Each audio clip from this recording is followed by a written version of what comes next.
अस्सलाम वालेकुम वरहमतुल्लाहि वबरकातुहू everyone, welcome back to my channel.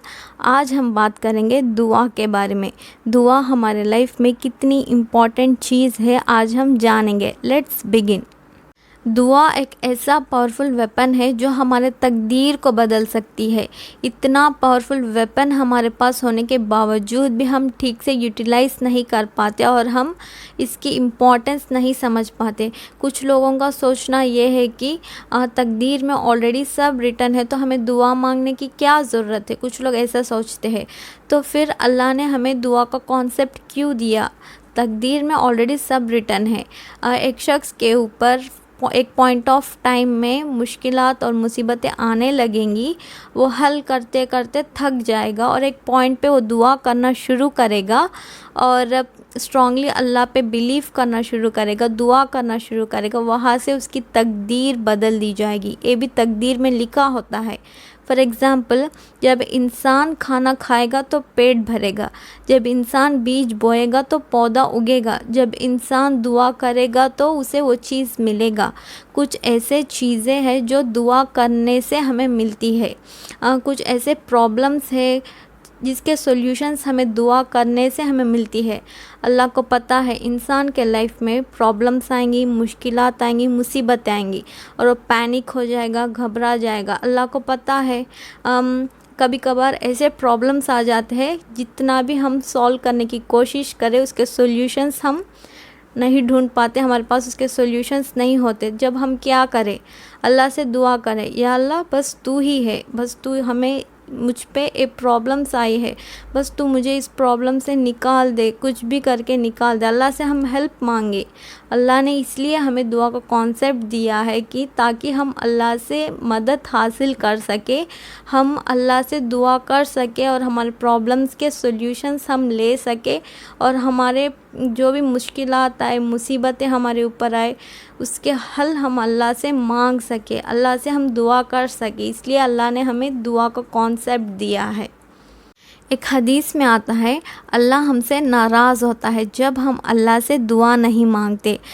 लोगों से देख लो, अगर किसी से कोई हेल्प मांग लिया या किसी से कोई एक फाइनेंशियल प्रॉब्लम्स के वजह से 5000 रुपीज़ किसी से मांग लिया तो एक बार दे देंगे और दूसरी बार भी मांग लिया तो आपकी कॉल लिफ्ट नहीं करेंगे। जब आपको देखेंगे और भागेंगे आपसे। लोगों से ऐसा होता है। अल्लाह को देख लो, अल्लाह हमसे नाराज़ होता है जब हम अल्लाह से दुआ नहीं मांगते। और एक और हदीस में आता है अल्लाह इतना हया वाला है कि जब कोई बंदा उसके सामने हाथ उठा के दुआ मांगे, अल्लाह को हया आता है उसे खाली हाथ लौटाने में।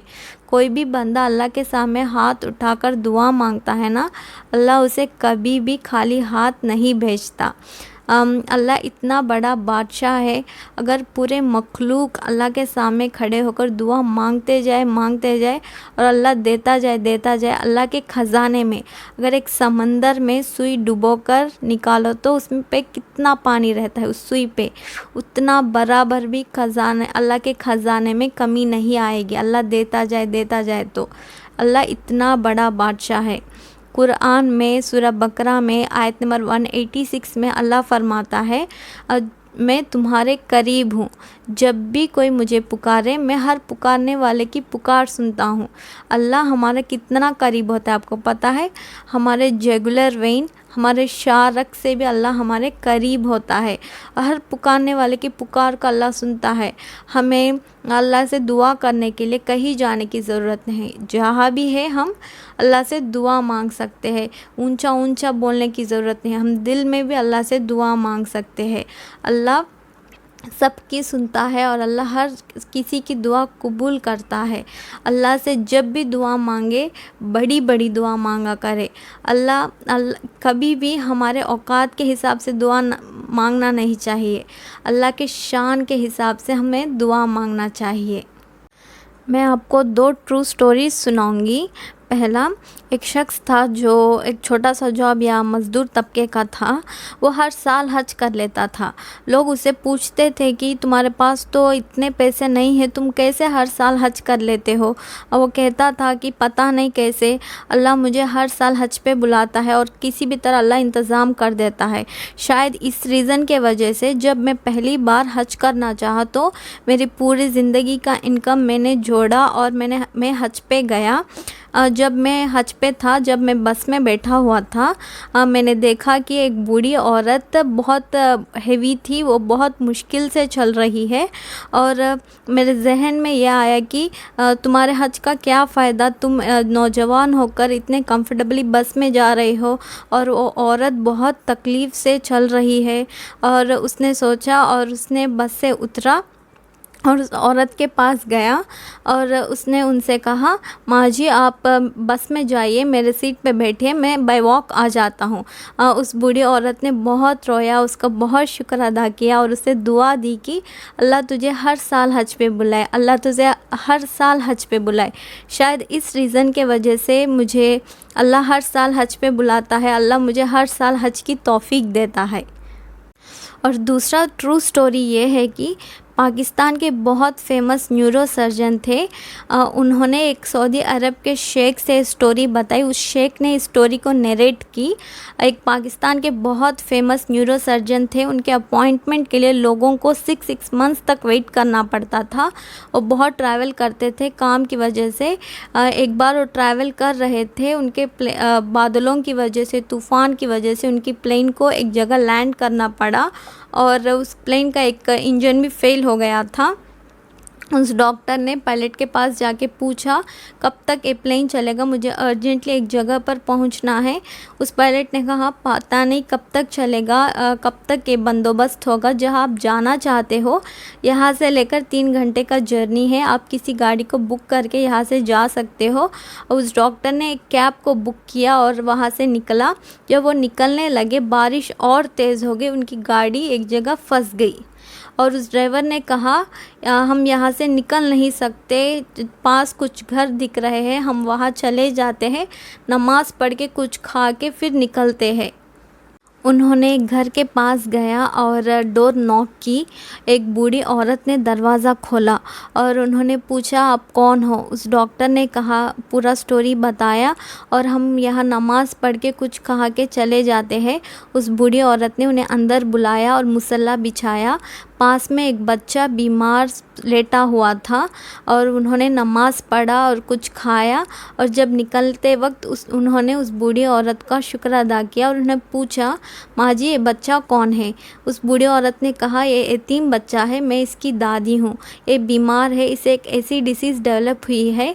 हमने पाकिस्तान में सारे डॉक्टर्स को दिखाया लेकिन कहीं पे भी इसका इलाज नहीं है। सब ने यही कहा, एक डॉक्टर के पास इसका इलाज है लेकिन उनका अपॉइंटमेंट मिलना बहुत मुश्किल है। हमने वहाँ गया और हमें कुछ महीने के बाद हमें अपॉइंटमेंट मिला और उस डॉक्टर ने पूछा, उस डॉक्टर का नाम क्या है। उस बूढ़े औरत ने उस डॉक्टर का नाम लिया। जब उन्होंने उनका नाम लिया और डॉक्टर ने रोने लगे और उन्होंने कहा, मैं ही वो डॉक्टर हूँ।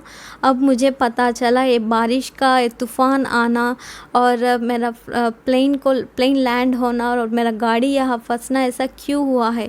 जैसे ही उन्होंने वो बताया और वो बूढ़ी औरत भी रोने लगी और उन्होंने कहा, जैसे ही मुझे पता चला कि डॉक्टर का अपॉइंटमेंट मिलना बहुत मुश्किल है, मैंने अल्लाह से दुआ की, या अल्लाह तू तो हर चीज़ पर कादिर है, तेरे लिए क्या मुश्किल है, इस बच्चे का ट्रीटमेंट तो किसी भी तरह करवा दे। मैंने अल्लाह से दुआ की और उस डॉक्टर ने उस बच्चे का चेकअप किया। जैसे ही चेकअप करके बाहर आए, तूफ़ान रुक गया और पूरे बादल क्लियर हो गए और सूरज निकला।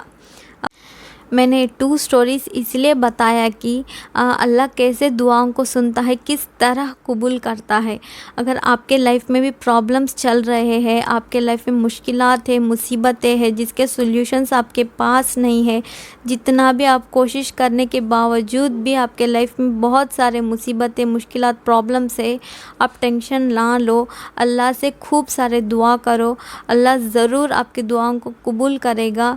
मैंने इस वीडियो को इसलिए शूट किया ताकि रमज़ान का महीना आने वाला है, बहुत ब्लेस्ड मंथ आने वाला है। अपना दुआ लिस्ट रेडी करें, रमज़ान के महीने में खूब सारा अल्लाह से दुआ करें, अपने सारे प्रॉब्लम्स के सॉल्यूशंस मांगे अल्लाह से। ज़रूर अल्लाह आपके लाइफ में सारे प्रॉब्लम्स को ख़त्म करके सॉल्यूशंस देगा और आपकी ज़िंदगी को बहुत खूबसूरत बनाएगा। अल्लाह हम सब को दुआ की तौफीक दे, हमारे सारे दुआओं को कबूल करे, हमें रमज़ान के महीने में दाखिल करे, खूब सारे इबादत करने की हमें तौफीक दे, हमें सलामती के साथ अपने जन्नतुल फिरदौस में दाखिल कर दे। आमीन। जज़ाकल्लाह। मिलते हैं नेक्स्ट वीडियो में। अस्सलाम वालेकुम व रहमतुल्लाहि व बरकातुहू।